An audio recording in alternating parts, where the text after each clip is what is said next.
Alright, so I figure one more vent and then I'll be done today. My mother tells me that I shouldn't tell people that I cut because people may think bad things, or they assume that I'm trying to kill myself, or it makes me look unstable, or the 5 million other reasons that you shouldn't go around telling people that you have problems. And I understand where she's coming from. The problem is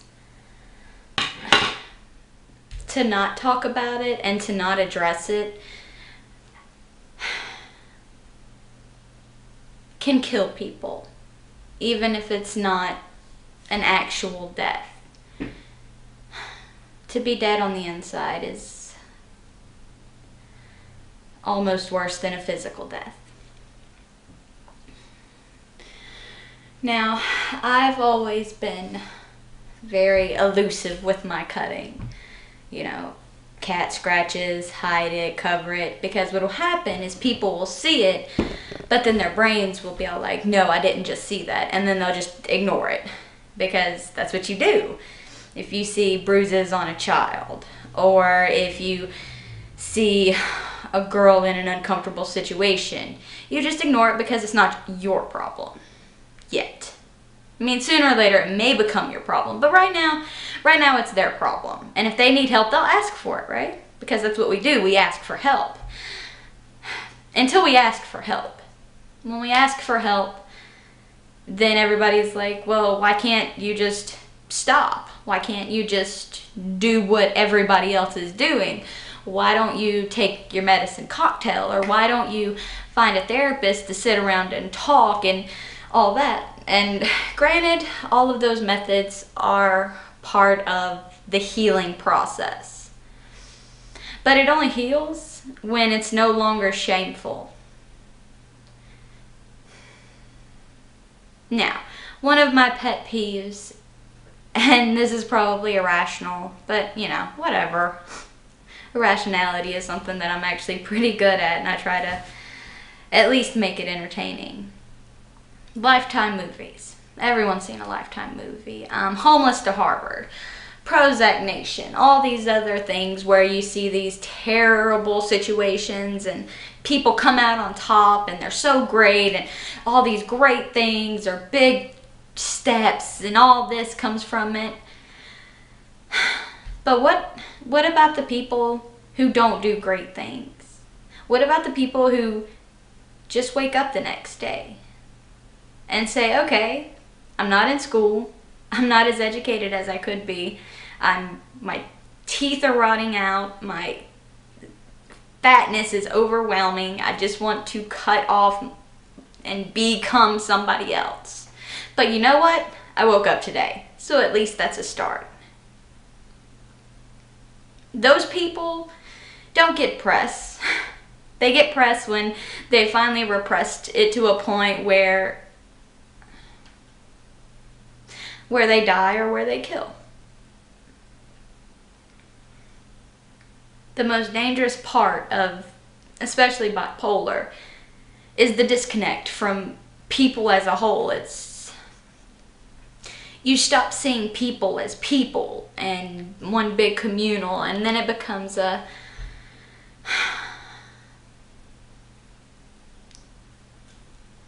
me, and then there's everyone else, and there's a big glass wall. And I can see what people are doing, and sometimes I can even kind of do an astral projection, and I'm there, and I'm laughing, everything's fun, and then I have to come back to me, which no one really knows. Even the people who know me don't know me. Because there are things that I haven't told anyone, and maybe one day I'll just break out and just do a complete cathartic release of everything.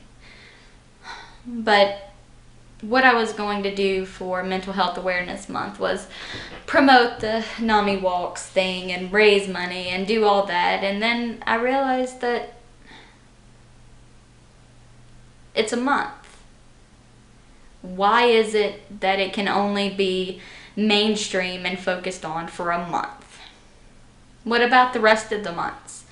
What about all the people who hate themselves for no reason and have no connection to anything outside of the bits and pieces they pick together, like a nautilus crab? Just, oh, well, this person's trait, I like that. Let's take that and try to make that become me.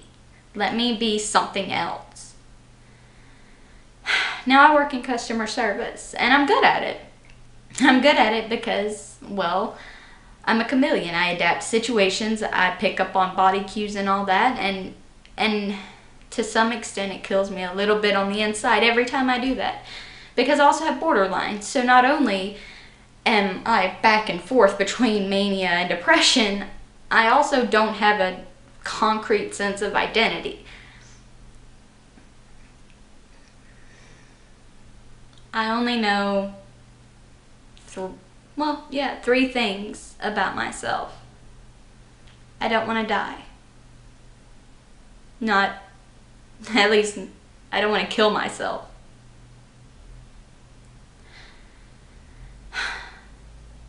I want to help make something better, even if it's not for me.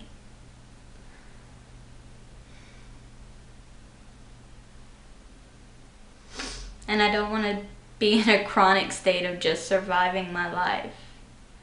When I go out and I'm around people, I don't want to have to fill in a role. It's comedy and tragedy. You have this mask and that mask and 14 other masks, and then sooner or later, who are you? The only thing that I know that is mine, that was always mine, that no one has ever been able to take away, or that I haven't been able to warp into, oh well, this was something that I stole from someone else, is my writing, my words. Because even though words don't save me, but I know they save other people. And if I can keep one person from having to feel like I feel, or go through what I go through, then I would accept suffering for the rest of my life.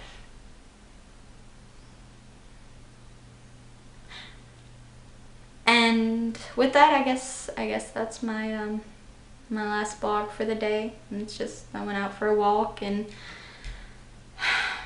read some Cat's Cradle, and just a lot of this stuff is easier to actually vocally say as opposed to just writing, especially because all the hand motions and the interaction,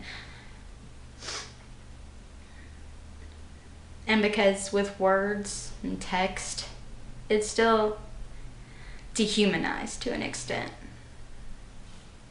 If you're gonna judge me and think I'm a terrible person, or oh God, you're just so screwed up, then I would rather you have a voice and a face where you can associate that with.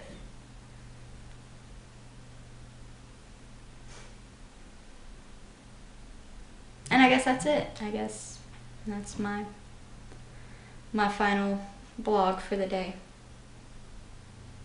Hope everybody has a great rest of the day.